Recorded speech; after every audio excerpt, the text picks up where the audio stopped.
Hello guys, Art-Teeves here. In this video, I'll take you through the entire process of 3D modeling, unwrapping, baking and texturing a low-poly mushroom sphere using 3ds Max and Substance Painter.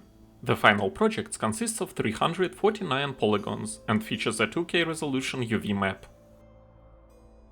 While it may be slightly excessive for mobile games, it will perform perfectly in PC indie games. This model is a basic improvisation that came to my mind pretty randomly. I'm not sure if I want to use it for my project, but the workflow is pretty nice here, so I've decided to share it with you guys. Just as usual, I won't be narrating the whole video. Instead, I'll narrate all crucial details and let you watch the rest of the video. This model is composed of 5 mushrooms ending with open edges on bottom parts and a simple low-poly sphere that has some transparent spots. To optimize performance, we've opted to not join the mushroom stalks together. This leaves open edges, and stalks simply intersect the sphere. To save time and effort, I copy a simple cap I've made and attach it to different stalks, making each cap slightly different. I use the FFD modifier and add some noise to the bottom part of each cap to make it slightly different from the rest. To achieve a different aesthetic and simplify the geometry, I have decided to make simple stalks that don't even reach the ground. I create stalks by generating splines with smoothed edges. I then use a cylinder as a loft object that has the same amount of edges as the corresponding cap. When modeling more intricate props, it's beneficial to pre-plan the best render sides. The greater the number of well-rendered sides, the more visually appealing the final result will be. The polycount of our high-poly objects doesn't matter at all, so we can play around with automated retopology and turbo smooth at all times. I switch between side views and meticulously edit the curves of all mushroom stalks. It's crucial to avoid excessive curvature, as this would necessitate a significant increase in support edges, adversely impacting the polygon count. After modeling a high-poly version of each mushroom, I clone it and use the loop select, ring select, and collapse tools to trim down the poly count, till my stalks are reduced to 3 sides each. I leave some additional edges on mushroom cap sides in order to keep them smooth. To simplify my stalks even further, I reduce the number of support edges that contribute to their curvature. For more detailed plant stems, I find an ideal number of sides is typically below 5 or 6. My sphere will most likely only be viewed from top, and also it will be surrounded by some grass. I consider this when planning my geometry. I try to ensure that open edges are not visible from most perspectives. It's crucial to avoid situations where intersecting splines share the same plane, as this can lead to visual artifacts known as Z-fighting. I carefully observe the stalks, ensuring proper intersections and the absence of any visible open edges. The low-poly sphere is made as a NURMS object from a basic box. I set the amount of iterations of my NURMS object to 2, remove the bottom part and spherify the open edge. I also align it on the Z-axis to make it flat.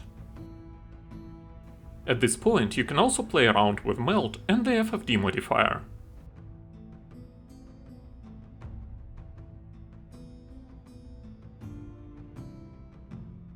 To enhance the mushroom's realism, consider placing larger, heavier caps on thicker stalks. This simulates how larger fruits might be distributed in nature. Additionally, position smaller caps towards the top part of the model, creating a more organic distribution of weight. I carefully align the high-poly and low-poly stems to ensure accurate baking. Feel free to add any number of support edges to your high-poly stalks, or even apply turbo smooth with multiple iterations. This won't impact the final topology as long as the high-poly stem maintains the same overall trajectory as the low-poly counterpart. Holding the Shift key while adding an edge loop in 3ds Max encourages the software to consider the existing polygon flow of your model, resulting in a more organic and visually appealing edge loop placement. I trim down the poly count of my shrooms, give all my low-poly objects a single smoothing group, clear any existing UV maps and proceed to UV unwrapping. Pay close attention to the naming convention for your low-poly and high-poly objects. Ensure that corresponding high-poly and low-poly objects share the same base name, but with distinct suffixes to easily differentiate them. I prefer to unwrap the sphere box in some kind of a cross pattern, but later I fix it splitting its sides and positioning them vertically. The positioning of vertical stock seams has minimal impact on the final result. Instead of meticulously straightening them, we will relax and normalize them to prevent potential seam anomalies during the subsequent steps. If you know the anticipated viewing angle of your model within the scene, strategically placing seams on opposite sides of each stock can minimize the visibility of seams in the final render. This approach can enhance the visual appeal of your model by reducing the prominence of any potential artifacts. I simply align my stock UVs manually and normalize all UVs, then I move some UV chucks to fill up my map completely. It is generally more efficient to group multiple plants or mushrooms together within a single UV map, rather than creating separate UV maps for each individual element. This approach optimizes UV space utilization, leading to improved texture resolution and overall efficiency. We can resize caps and stalks UV separately. After unwrapping the model, I group all elements and position the entire assembly at the 000 origin of the scene coordinate system. After I'm done in 3ds Max, I send my model to Substance Painter. There, I set the highest possible amount of rays on all tabs, disable the ID section, set object interaction to same named meshes only, and bake my UVs to a 2K Reso UV map. I use a 2K Reso UV map that has a padding of 8 mainly for demo purposes. In the scene, it can be reduced to 1K or even to 500. To ensure the seamless integration with your 3ds Max workflow, maintain consistent naming conventions in Substance Painter. Use the exact same suffixes for your high poly and low poly objects in Substance Painter as you did in 3ds Max. If you want to optimize your model even further, you can avoid using the normals map at all and simply paint all details. Obviously, the resulting JPEG texture will take much less space than a typical PNG.